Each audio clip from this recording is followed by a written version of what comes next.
विविधता देखा मिले। आम देश में 300 रु अधिक साप प्रजाति बसवास करती। अनेक प्रजाति माने लोक मानकर निकट अंचल रही था।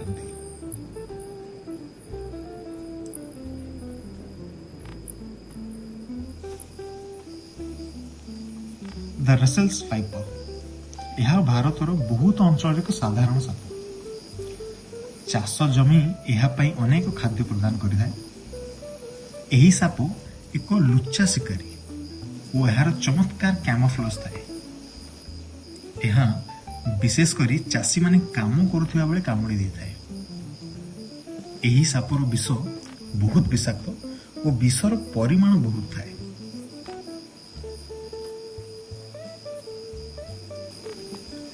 द इंडियन रैट स्नेक यही साप दुनियार सबुठारु बड़ कोलुब्रिड स्नेक मध्यरु गोटिए।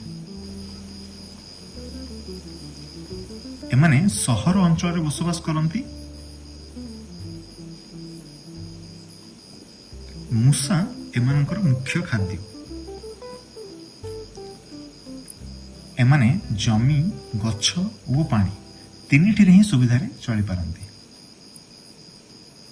दिन बेले सक्रिय रुहंती, राति रे सोई थांती।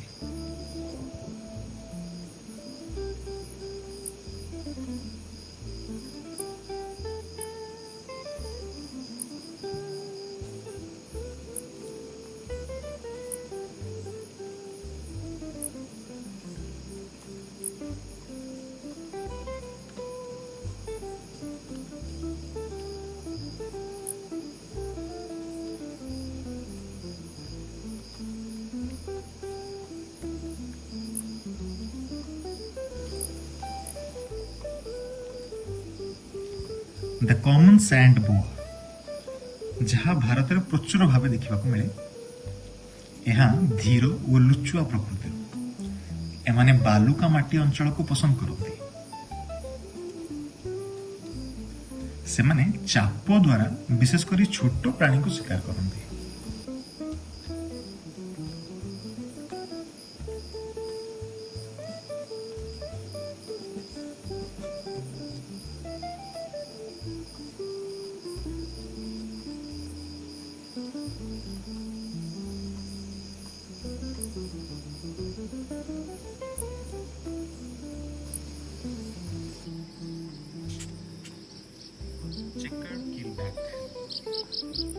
यही साप पानी घाट निकट में रही था।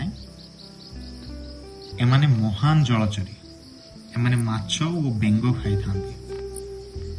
यही साप विषहीन किंतु एहार कामुड़ा पेनफुल होई पारे। दिन और राति दुईटी बेले एमाने सक्रिय रही था।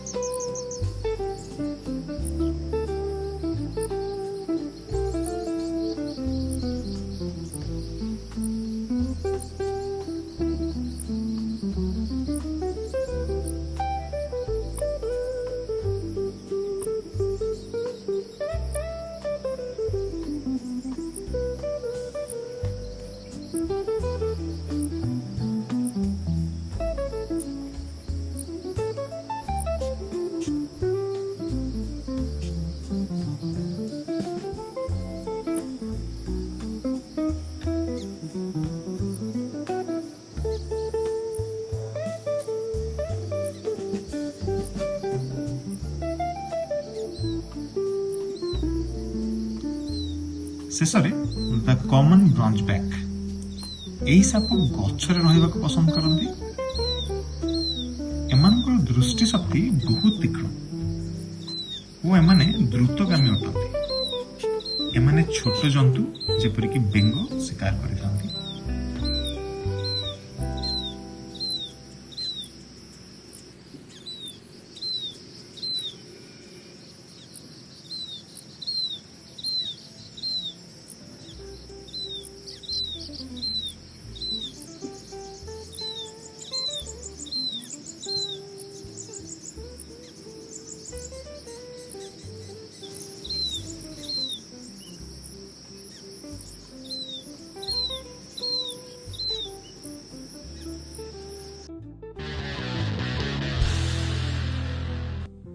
जदि आपण केबे साप सह मुहांमुही हुअंती तेबे कौन करिवे? प्रथमे चलंतु बुझिबा जे साप विषाक्त और विषहीन दुई प्रकार थाए। विषहीन साप कामुड़ी देले मृत्यु हुए नहीं, किंतु डॉक्टर को देखाइबा निहाती दरकार। विषाक्त सापर कामुड़ा मृत्यु को मध्य आनी पारे। तो किपरि बुझिबे जे साप विषाक्त कि नुह?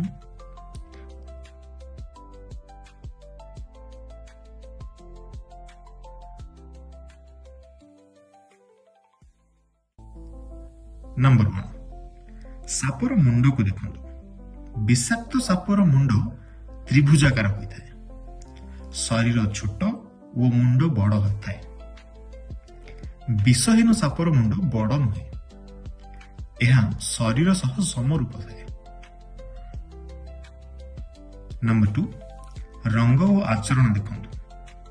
विषाक्त साप उज्जवल और आकर्षित रंग थाए। अवश्य किसी रंगीन साप अविषाक्त मध्य अछंती, जेपरिकी scarlet king snakes and milk snakes. Number 3, सापर टेल किंबा लांज को देखंतु। विषाक्त सापर लांजर शेष अंश दुईटी लाइन उल्लेखित होता है। जदि गोटे लाइन अच्छी तेबे से विषहीन। एबे जेतेबेले आपण जानि पारिछंती जे एक विषाक्त साप को किपरि चिन्हि पारिबे, जदि आपण एक साप सह हठात मुहांमुही होउछंती तेबे एठी किछि सावधानता मूलक व्यवस्था रहिछि, जहा ग्रहण करी आपण एक साप सह निकटतर संपर्क रे आसीबार संभावना को कमाई पारिबे। नंबर 1, साप प्रूफ करंतु आपनको घर बाड़ी को। साप माननको दूरे रखिबार सबठु भल व्यवस्था हेउछि सेमानकर प्रिय लुचिबा स्थान, जेपरिकी उच्च घास, सेगुड़ी को अपसारण करदेबा। घर चारिपट दूर अंचल रे आमोनिया मिश्रित पानी छाटिले ताहा अधिक सहायकारी हेबो। नंबर 2, गच्छ और झाड़ी उपरे ध्यान दियंतु। साप माने साधारणतः गच्छ उपरे लुचि रहंती किंबा डाली उपरे चढ़ी रहंती। सेथि पई गच्छर डाली और झाड़ी उपरे सदा आखि रखंतु। नंबर 3, ठीक जूता बाछंतु। जेतेबेले आपण कोनोसी जंगल अंचल रे बुलिबा को जाउछंती सबु बेले फुल कवर थिबा जूता पिंधंतु।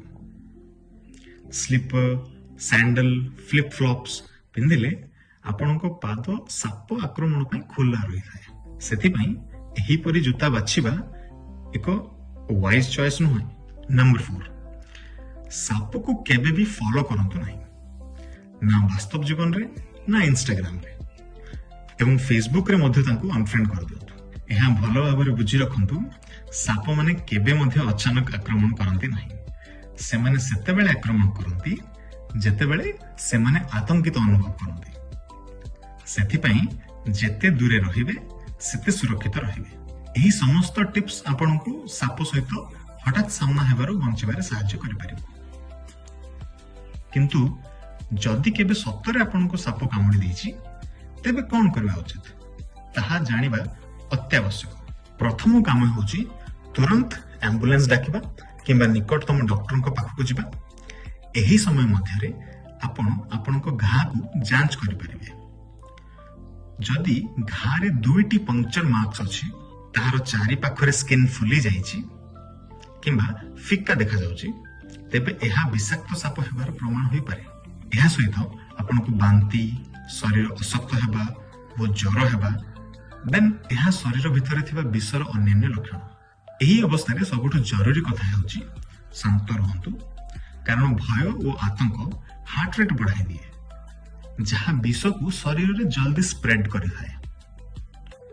जदि घा बाहर किछि विष देखा जाए तेबे ताहाको केयरफुली पोछि दियंतु, जहा फल रे सेही विष आउ घा रे प्रवेश करि परिबो नाही।